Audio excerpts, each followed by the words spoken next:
Coming up on tonight's episode of Living Ramadan, we speak to religious leader and educator Sheikh Saadullah Khan. We bring you a non-Muslim's perspective on Ramadan. Abdul Ghani Babu for Blanca provides us with an inspirational message. We speak to Zahir Parker and Khalid Alika about their initiative accidentalmuslims.com. A global Ramadan perspective comes from Southend in Indiana as Maulana Ibrahim Musa gives us his perspective. And our location tonight is the Sunni Mohammedan Masjid in Harvey Road in Claremont, and we speak to Sheikh Fadil Imam Deen. And we end with a musical interlude.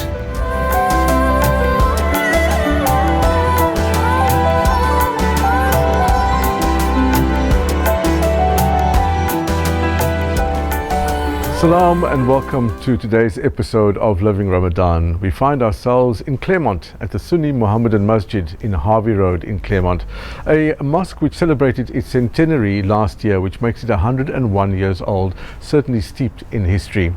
We are going to be speaking to the resident Imam, Sheikh Fadil Imam Deen, a little bit later on in the show. But right now we're going to be starting our program with an interesting interview with Sheikh Saadullah Khan. Well, my name is Saadullah Khan. I'm the CEO of Islamiyah College. And of course we have 5 different schools on this campus: a pre-primary, primary, girls high, boys high, as well as a Hifz academy for memorization of Quran with academics. So I serve as the CEO, and I'm also the chairperson of the governing board of governing council of Islamiyah. It's a school with an Islamic ethos. So it's not necessarily a school for Muslims, but it is a school that's based on Islamic ethos.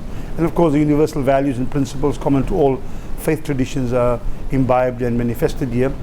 But in addition to that also, we are of course an academic institution.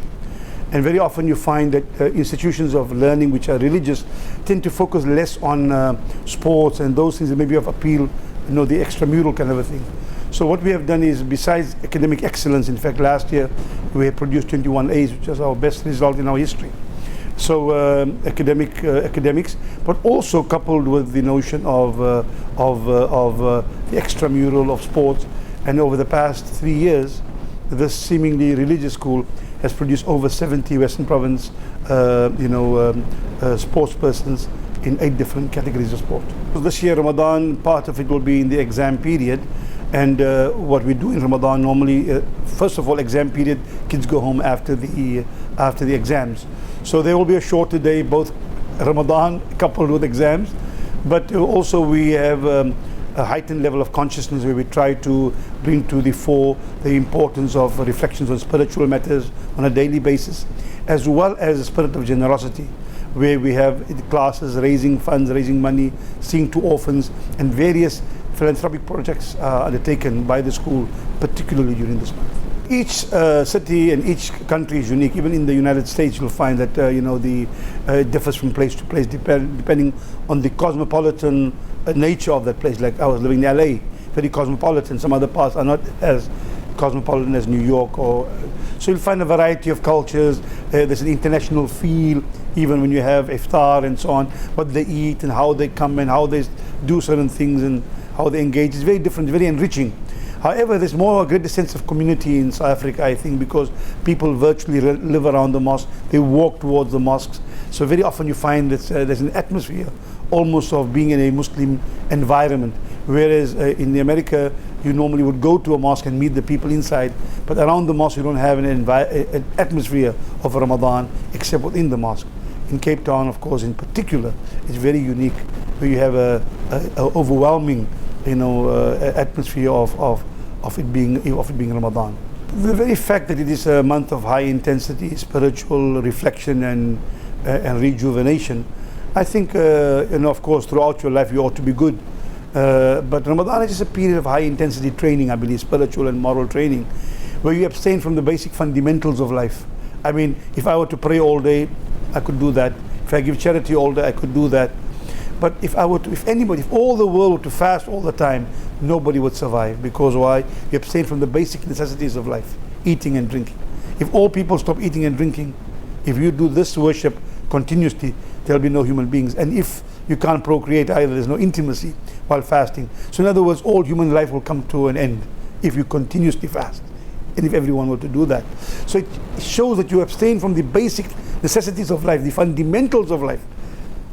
If you can abstain from lawful, basic necessities and fundamentals of life, why can't that train you to abstain from evil and wrongfulness for the rest of the 11 months? So for me, it's a month of high intensity training and of spiritual rejuvenation and of moral consciousness.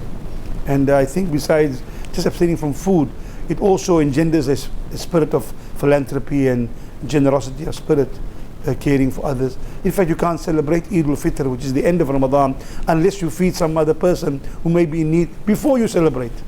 You cannot do it after Eid, you must do it before the Eid prayer. Indicates that you have thought of some poor person somewhere whom you may not even know before you thought of celebrating yourself.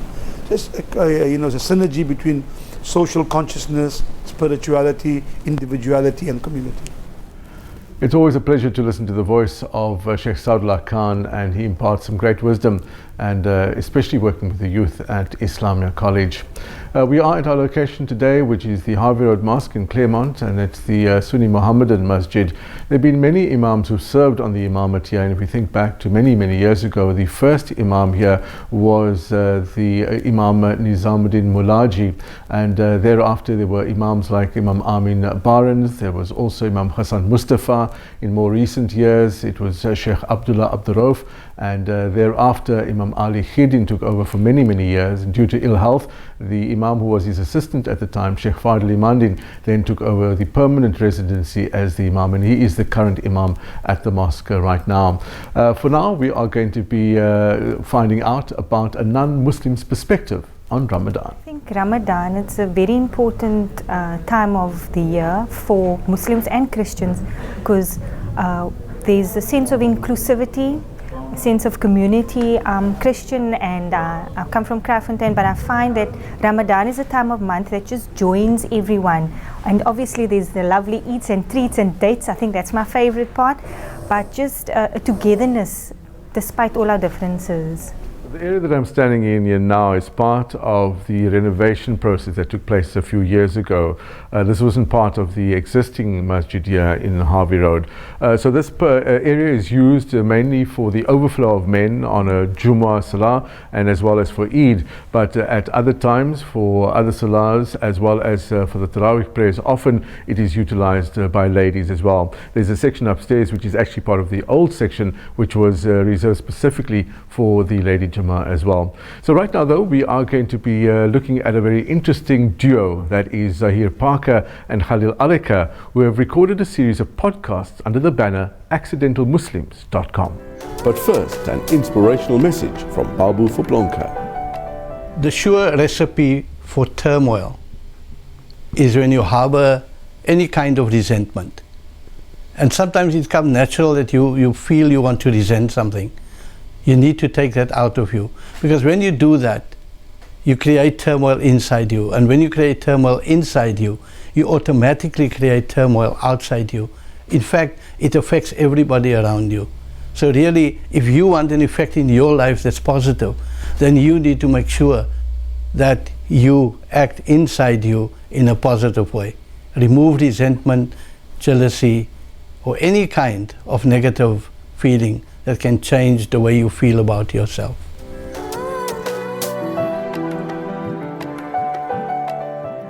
Last year, in fact, it goes back many years. I've been listening to podcasting for the past 4 or 5 years. And I always told Zaid, you need to start something, because we come back from the MSA days. We were all about leadership and youth development and empowerment. And Zahid said, okay, we have to start something. So I said, let's do podcasting. So he said, what's podcasting? So I said, okay, spend a couple of weeks researching, then come back to me. And yeah, so you can. It actually took place over a WhatsApp conversation. We were actually talking in a group WhatsApp, and Khalil mentioned this thing podcast, and I private messaged, hey, what's this podcast? And then he said, blah, blah, blah, blah. And then he said, come, let's do it. And then he sent me the DIY of podcasting, so to speak, and yeah, the plan just took place from there, over a cup of coffee, I might add, and yeah, that's where it started, basically. I think in terms of setting up, it was just the idea that Khalil and myself had about wanting to live at this, or wanting to inspire people to live at their highest potential, to make a difference in the community. And so the content that we were looking to solicit from our guests was those sort of content. So our first few episodes, if people look back, we kind of we trialed it with people that we knew. So we were in our comfort zone because we still were trying to get to know each other, the way we ask questions, the way we ourselves ask questions. So the content we were looking for, we identified certain people we thought had a story to tell and a positive, uplifting story. That was the first dynamic, and Khalil can maybe add in that regard as well. Yeah, it was difficult. We didn't know how podcasting worked. We knew what podcasting was about. And so we bought a mic, a cheap mic, and we started recording, and and then we tell one another, okay, but what do we do next? How do you edit? And so I had to do Google and YouTube and find out how to edit. So basically we did everything ourselves in terms of sending invites, editing, marketing. So it was a bit and I think then the next step was then, okay, now what we're going to get a guest, what we're going to ask him. So we actually trialed it ourselves. I interviewed him and he was interviewing me, and we saw which questions worked, and then we basically put together a set of questions which I think, looking back, many of our guests have actually told us, wow, this is one of the more interesting conversations that we had. And I think that's the point I would like to make. It's more of a conversation. It's not a stiff sort of interview. We want to interact with our guests. We want to listen. We want to take and really dig deep, as Khalil likes to say, actually, and get that story behind the story. So that's what we try and get from. So we had various guests. I think for me, Nadia Musaji was one of the highlights as well. She started an NGO, and it's called Women in Engineering. So she started in Cape Town 10 years ago, but now she's going to Brazil, she's going to Colombia, and Argentina, and Europe, and South Asia. She's starting to build that community. So that was really inspiring. She's also a global shaper on the World Economic Forum as well. I think what's fantastic about all our guests is that in each capacity they've all added something, and when we study it and we try to package now the episode that we're going to air, and we actually realized the value bombs that comes out of each of the episodes was fantastic. I mean, I remember our guest Yusuf Mohammed, he mentioned a quote his father gave him. He didn't get into business to make millions, but to look after his family, and that hit home, especially in today's society where we are rushing to get the best cars, best houses. This gentleman was worried about the family. And then another guest, Marwan Sasmin, he told us about the story of how he came to his name Pigeon Pie. It stems from the days his parents were in District 6, and all of them. One of our guests, Imam Malaka, I remember Telkom knockout. Back in the day, I used to SMS, I want Kaiser Chiefs on the. I think in the episode I learned that she actually built this system that navigated the SMSs. So all these stories are fantastic, and all the guests actually added a different dimension. There's also Fatima Jakut. She's a Muslim female senior pilot. And by end of this year or middle of this year, she'll reach 10,000 hours of flying hours, and that's amazing. She's also doing a Harvard Business School program, and it's also that's also amazing. And the other thing that fascinates me about our guests is a lot of the guests that we've had is, let's say, similar to our ages or maybe that same generation.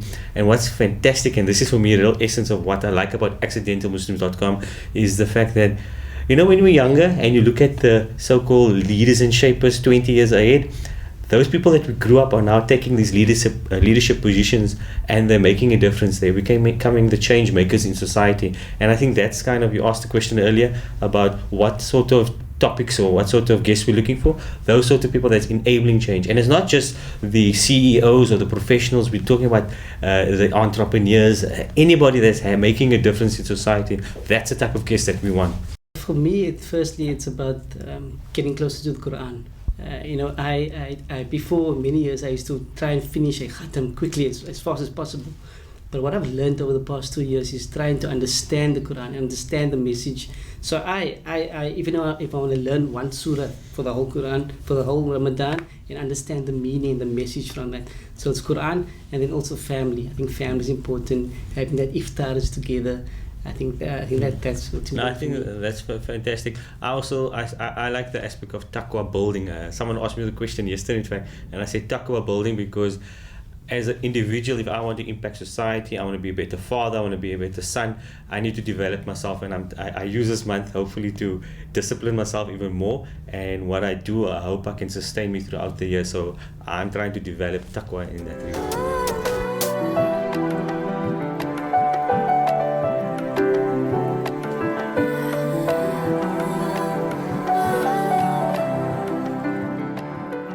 What a combination. The team from accidentalmuslims.com, Khalil Aleka and Zahir Park, are doing some wonderful work with their podcasts, interviewing some very interesting people. We had a beautiful location today, the Harvey Road Mosque, and that's the Sunni Mohammedan Masjid. And we are sitting in the front, or standing rather, in the front of the mosque now. And you've just seen part of the member and the front area, which was part of the renovations that was undertaken a few years ago. And those renovations stopped in 2010, and that's when the mosque in its current state came into being. The mosque, obviously, as we mentioned, many hundreds of years old. It had its centenary celebration last year. Right now, though, we are going to be having a look at a global perspective of Ramadan. Assalamu alaikum from South Bend, Indiana, 2 hours away from Chicago. My name is Ibrahim Musa. I'm professor of Islamic Studies at the University of Notre Dame.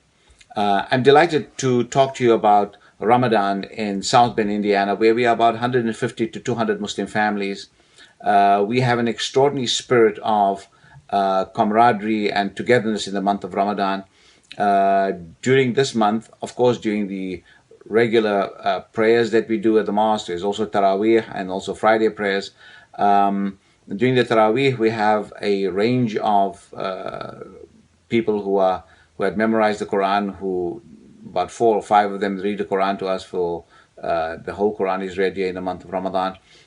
In addition to that, we have a great community spirit in the evenings, where at about 50 to 100 people come do iftar, and on weekends about 400 to 500 people come together to have community iftar. That is a real community building event. Since we are all small families out here from different parts of the world, getting together we are family of each other, and that gives us a real good sense of community. Furthermore, the Muslims in South Bend, Indiana, while they are small, they are also very influential. For instance, there's about 55 Muslim doctors that serve the community out here, and people in various walks of life, from people who are teachers, from people who are in business. So Muslims are also fairly integrated into the life of Indiana in this area here, and so they make a major contribution to the society at large, as well as keep their distinct Islamic identity. So in many ways, Ramadan in South Bend, Indiana is similar to the way Ramadan is celebrated in Cape Town, but in other ways it's also different. Thank you from South Bend, Indiana. Well, we're nearing the end of our program for today, and I trust you've enjoyed everything that you've seen thus far. Our location, the Sunni Mohammedan Masjid here in Harvey Road, Claremont. And we're now going to be chatting to Sheikh Fadli Mandim, who is the resident Imam at this masjid.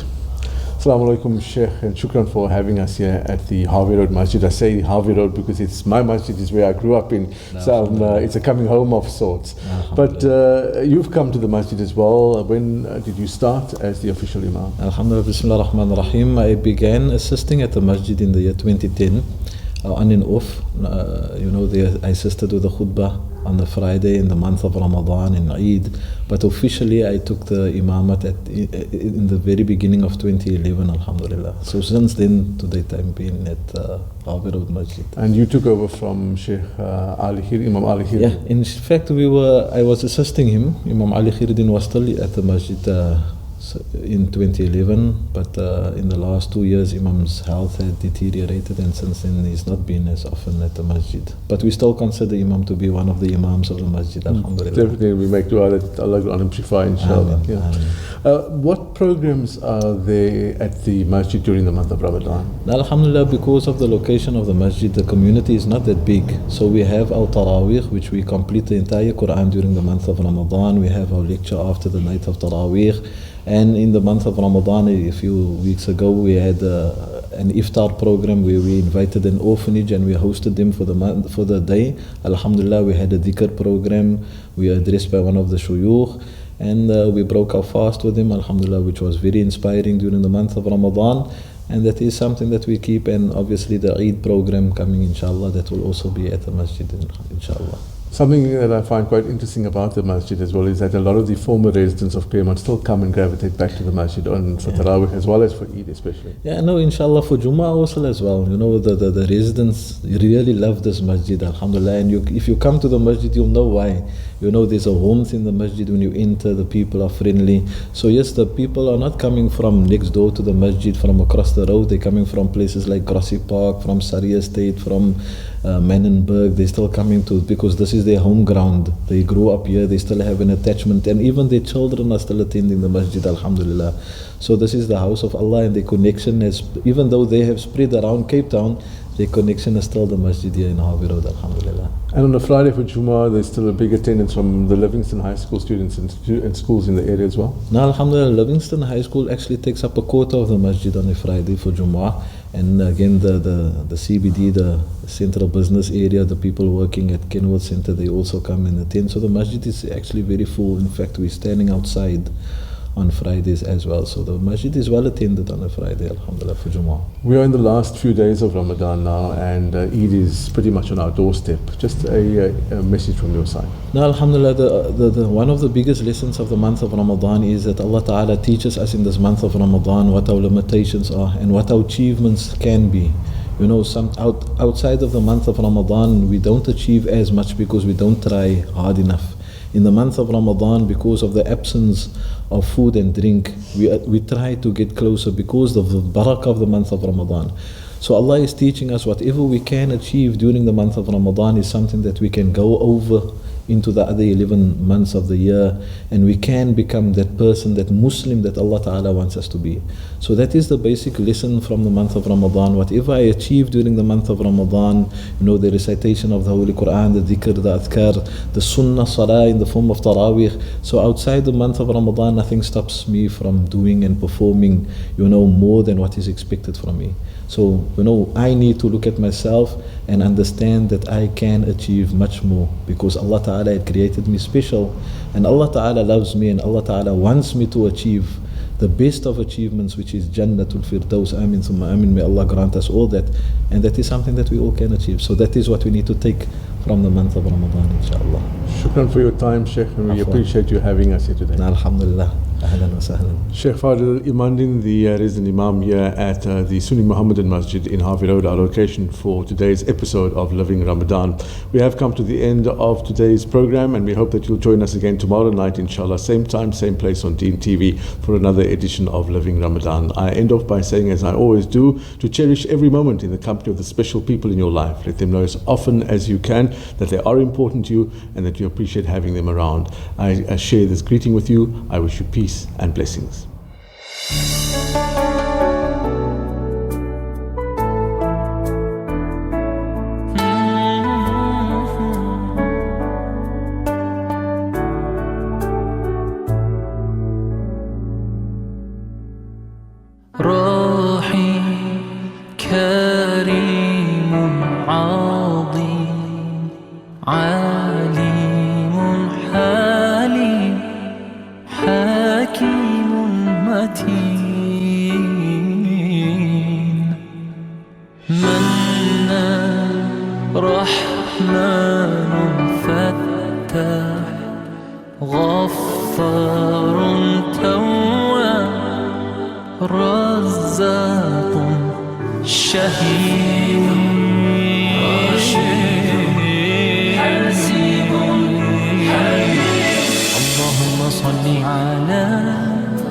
محمد وآل محمد يا مسلمين صلوا عليه اللهم صل على محمد وصح محمد يا مؤمنين صلوا عليه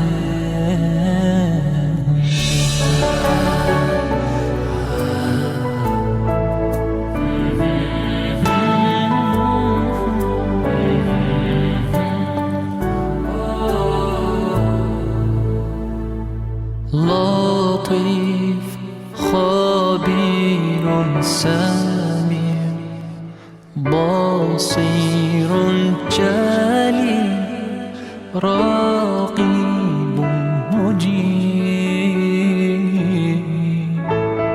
غفور شكور ودود قيوم رؤوف صبور مجيد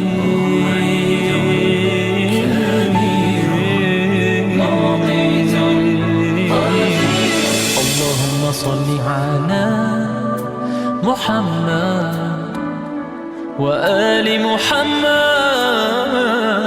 يا مسلمين صلوا عليه اللهم صل على محمد وصحبه يا مؤمنين صلوا عليه